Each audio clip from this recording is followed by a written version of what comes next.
Yeah, yeah, yeah, yeah. And just when you ask me questions, just if you want to add a little something, just be natural. Just be yourself, as if you're a real, true journalist. Yeah. So, Stacy, when and where did you get into acting? How'd that all start? Well, I started in Mississippi. Actually, I was born in Chicago, and I moved to Mississippi when I was 7 months old because that's where my mom is from. So after her and my dad got a divorce, um, we moved to Mississippi, and from there, it's just I grew up as a kid, man. Grew up in the country, and you know, going to school just like any kid would. I mean, I had my childhood. You know, I got into acting when I was a teenager. Actually, when I was 18 years old. Um, what happened was I was in high school. One of the kids in high school was in my class, and at the time, Mississippi was booming in the movie industry. I mean, we had A Time to Kill being shot down there.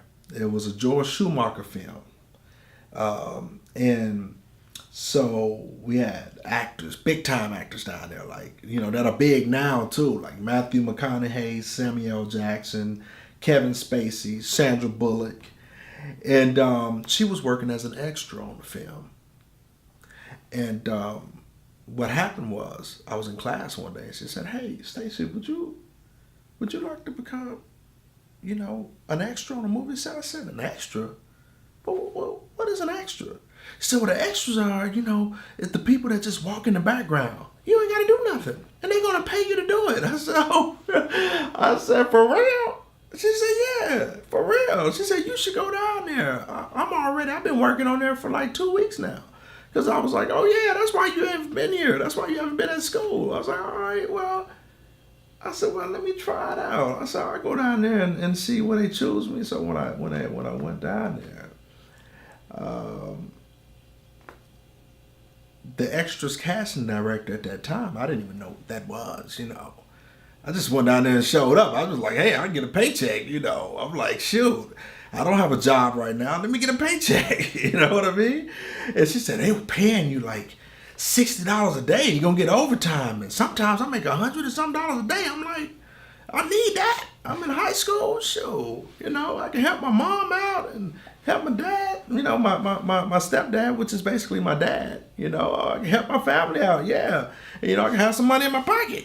So anyway, I went down there, and the extras casting director came out and looked at me. They took a picture of me, and she said, "You know what? Maybe you could play one of our courthouse deputies." And I said, "Okay." Whoa. I said, I didn't know what a courthouse deputy was. She said, "You was like a police officer." I said, "Okay." So I dressed up as a courthouse deputy because they was having this big courthouse case, and they built this big warehouse and put a courthouse in it as if you was at a real courthouse. And so I show up on the set. I put on my police uniform, my deputy uniform, and with my hat. And I said I was excited. I didn't because I'd never been on a movie set before. So I ended up showing up to the set, being professional. Just doing what they told me to do. They was putting tags on me and everything and badges. I'm like, "Oh, this is kind of cool." It was like dressing up for Halloween. You know what I mean? I'm like, "I can do this, and all I gotta do is stand right there." Yeah, I could take direction. I do it every day in school. So I show up on a set, then I start seeing all these actors that I see on TV. I'm like, "Wow, this is bigger than what I thought." But I wasn't starstruck. I just didn't know what to say. I just, I was more so wanting to stay out of their way. And so I was hanging around the set, and we was in the courtroom. Samuel Jackson, Kevin Spacey, Sandra Bullock, Matthew McConaughey. I think that's where he got his first start. That was his big breakout role. I'm watching these actors, I'm sitting in the courtroom between cuts, and I'm watching them work. I said, and I remember Kevin Spacey was one of the ones that I would watch all the time. I was trying to hit on Sandra Bullock because she was fine. She was 30 years old at the time, and I was like, "Hey, is it possible that we can go on a date?" I wasn't thinking. I just asked her. I didn't ask her for an autograph. I asked her for a date. She said, "Oh, hon, I would, but I'm too. You're a handsome boy, but I'm too old for you. I'm 30." I'm like, and now that I turned 30, I'm like, hey, I would have dated me at 30. I was 18 years old. Anyway, get back to the story, man. I was watching these actors perform, and I was watching Kevin Spacey, and he was one of the first actors I seen perform right in front of my face, and I seen all the set crews and all the cameras and the grips and the different PAs running around with headphones sets. I said, "Oh wow, this is important." And I knew it was by Warner Brothers, so I knew Warner Brothers is a big movie studio company, right? In Mississippi. Who would have thought? Back in those days, that was back in 1995. And so I was watching these different actors, and I just fell in love with the craft. Watching Kevin Spacey, Samuel L. Jackson, Chris Cooper. The list goes on and on. Sandra Bullock, Oliver Platt. I'm 18 years old. I just took a few days out of high school and came to hang out at a set and just fell in love. And from then on, I just could not stop.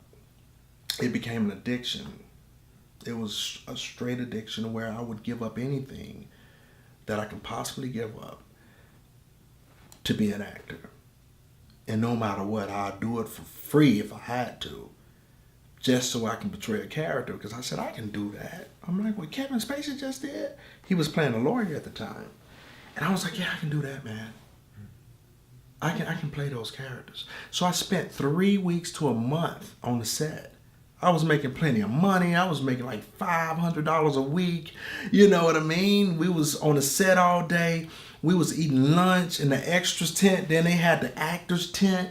And I said, one day I'm going to be over in the actors tent.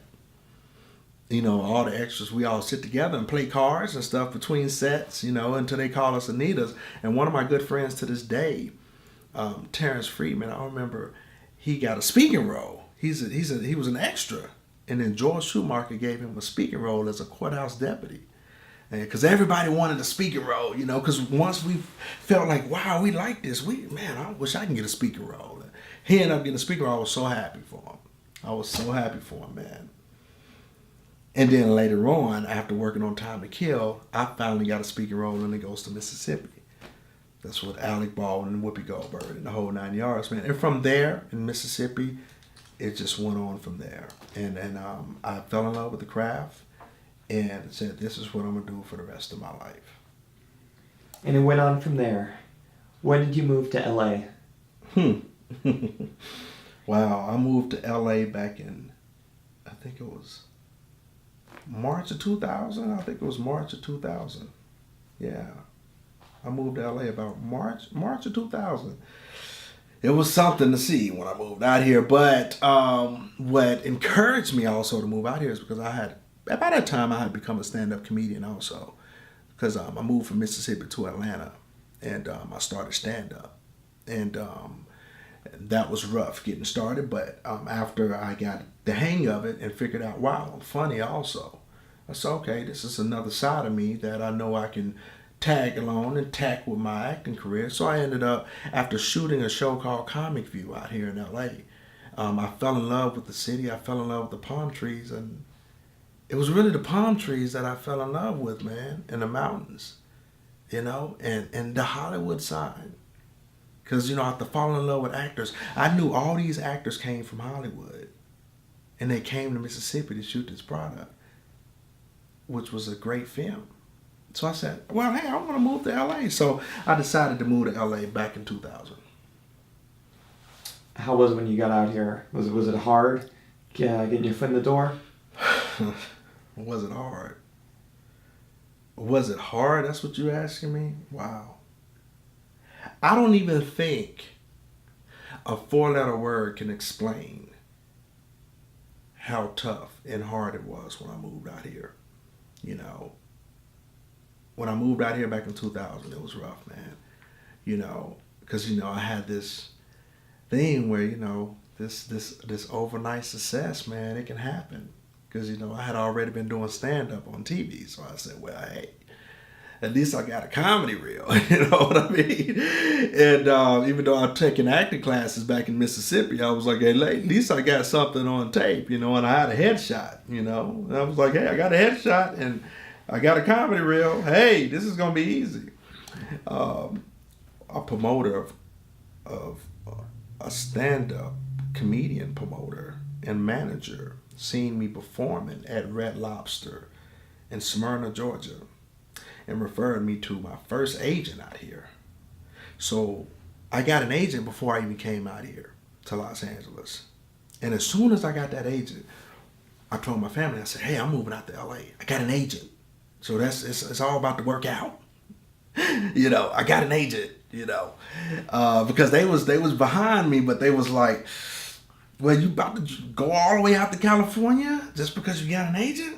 But they said, we support you because, they know I got my first speaking role in The Ghost of Mississippi, but my first speaking role was cut out. So I couldn't have that be a part of my reel. And we went to the premiere and everything, man. And that part that I had at The Ghost of Mississippi got cut out, right?